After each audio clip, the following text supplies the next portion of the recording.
Masyumi dibubarkan, PKI disuburkan. Akan tetapi saya berdiri di sini sebagai penyambung lidah rakyat. Hidup rakyat. Bubarkan HMI. Bubarkan Masyumi.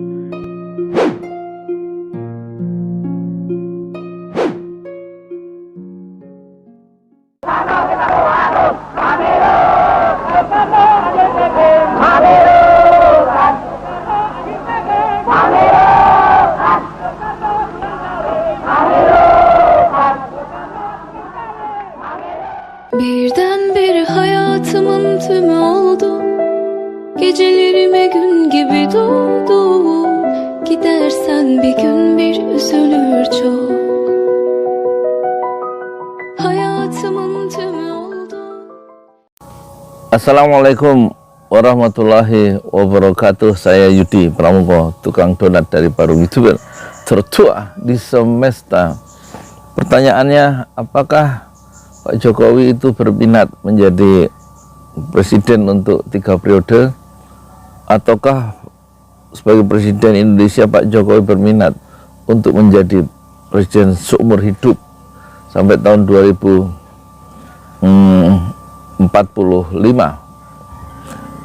Pertanyaan yang sangat imajinatif lagi, apakah mungkin Pak Jokowi itu didorong ya, oleh pihak-pihak tertentu yang punya kepentingan tertentu sehingga di set up sedemikian rupa sehingga menjadi presiden seumur hidup, dan kemudian dengan sangat terpaksa atau tidak terpaksa Pak Jokowi menerima kemungkinan itu dan betul-betul secara real menjadi presiden seumur hidup sebagaimana yang telah dilakukan atau dialami oleh Soekarno, ditasbihkan, ditetapkan dalam satu sidang yang resmi menjadi presiden seumur hidup oleh pendukung-pendukungnya. Demikian juga Pak Harto itu menjadi presiden seumur hidup selama 32 tahun. Karena kecelakaan sejarah saja dia kemudian dipaksa untuk menyatakan mengundurkan diri. Tetapi berkuasa lama, berkuasa panjang itu memang nikmat di mata Bung Karno, dan begitu juga nikmat di mata Pak Harto. Dua-duanya adalah orang Jawa, yaitu Soeharto dan Soekarno, dan dua-duanya itu mengalami masa pemerintahan yang panjang dan kemudian didorong-dorong untuk berkuasa lebih lama karena orang-orang di sekitarnya juga menikmati kemewahan kekuasaan yang panjang dan yang lama itu. Pertanyaannya, apakah mungkin Pak Jokowi itu mau dan ingin menjadi presiden 3 periode sampai seumur hidup tahun 2045 dengan alasan untuk mengawal ya proses-proses pembangunan bagi kejayaan Indonesia? Jawabannya mungkin ya, dan tampaknya Pak Jokowi itu mungkin mau ya, jadi presiden selama mungkin, apalagi pendukung-pendukungnya begitu sangat gigih gitu, memperjuangkan tahap awal adalah memperpanjang, menunda pemilu, menambah jabatan presiden 3 periode dan lain-lain dengan alasan ada pandemi 2 tahun yang membuat ekonomi tidak berjalan normal, dan juga ada keinginan dari para pengusaha itu supaya ekonomi pulih perlu ada jabatan yang diperpanjang di seluruh dalam pemerintahan sehingga ekonomi Indonesia membaik. Dan kemungkinan itu ada ya, dan kita harus berhati-hati terhadap gagasan-gagasan awal, misalnya munculnya keinginan dekret dari Lanyala yang disampaikan di Munas HIPMI di Solo itu, sehingga kembali ke Undang-Undang 45 ya kan, dan kemudian terserah Pak Jokowi mau nambah kekuasaan 2 tahun lagi, 3 tahun lagi, yang penting keluarkan dekret dulu kembali ke Undang-Undang Dasar 45. Alasan undang-undang yang sudah amandemen sekarang itu terlalu liberal dan tidak sesuai dengan semangat dan naskah asli dari Undang-Undang 45, kira-kira begitu. Itu satu bibit-bibit yang membuka peluang-peluang harapan dalam tanda petik bahwa kekuasaan itu memang bisa dinikmati lebih lama oleh rejim yang sekarang. Dan kemungkinan itu selalu ada. Apalagi dari sifat dari Pak Jokowi sendiri, itu memang suka melawan arus ya. Sebagaimana Soekarno juga begitu, suka melawan arus.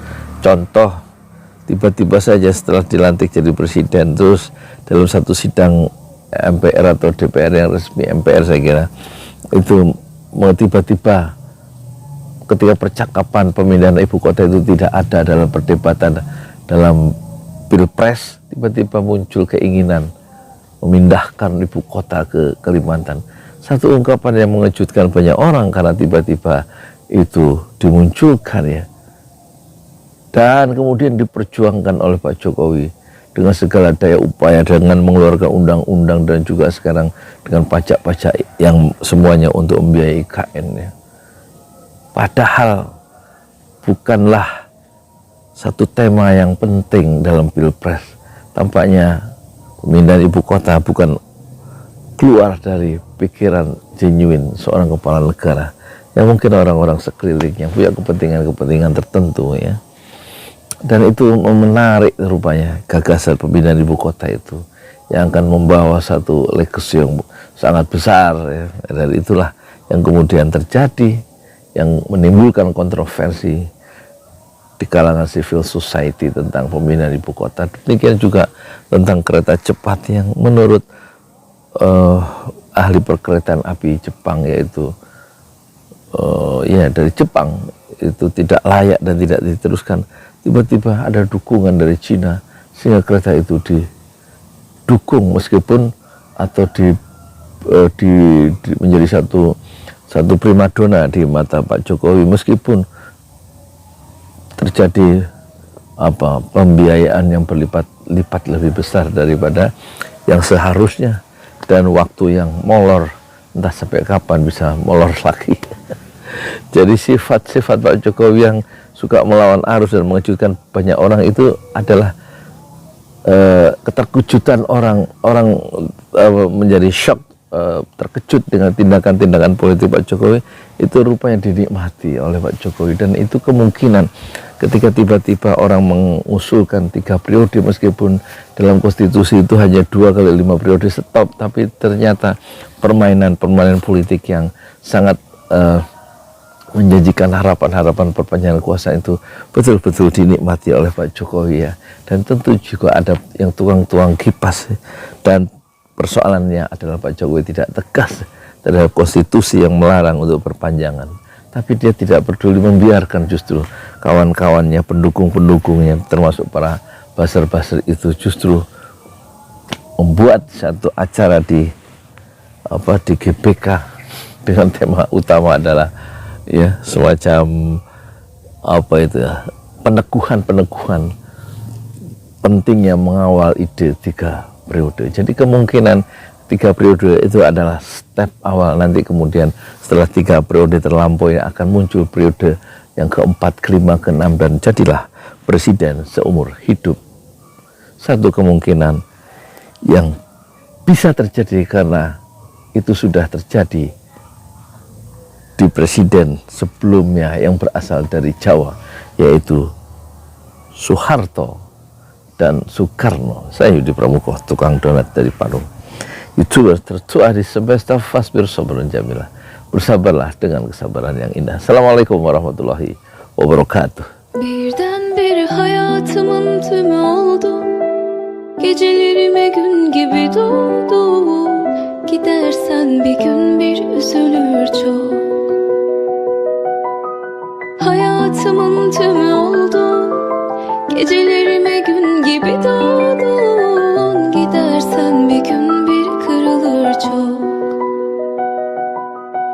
Adı lazım değil, baş harfi ben. Birdenbire hayatımın tümü oldu. Gecelerime gün gibi doğdun. Gidersen bir gün bir üzülür çok. Hayatımın tümü oldu. Gecelerime gün gibi doğdu.